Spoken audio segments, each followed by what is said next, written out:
So, what percentage of your salary should you invest? Do you want to invest in mutual funds but are not sure about that? Hi there, welcome to another exciting episode of Sip Easy. Today, we will talk about one of the most common questions when it comes to SIP. We all want to have a better lifestyle, and that bundle with rising costs has made it necessary for investors to consider solutions such as mutual funds. And what better way to invest in mutual funds than SIP? But most of us are usually unsure about what percentage of our salaries should go towards SIP. Today, let me simplify that for you.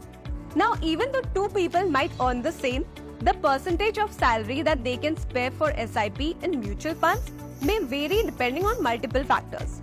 While there is no correct answer to this question, the most commonly recommended guideline is 50-30-20 rule.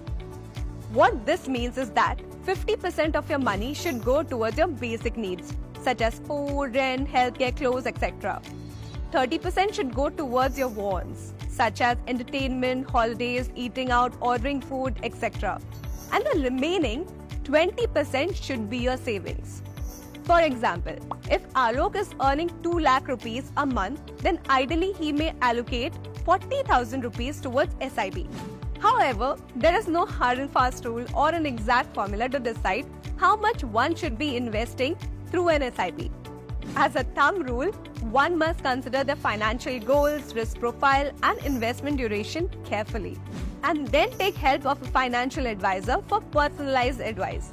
Just remember, SIP भी जिंदगी की तरह है. The better the plan and execution, the higher the chances of achieving goals in a disciplined manner.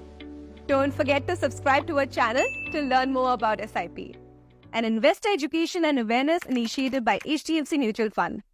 Mutual fund investments are subject to market risks. Read all scheme-related documents carefully.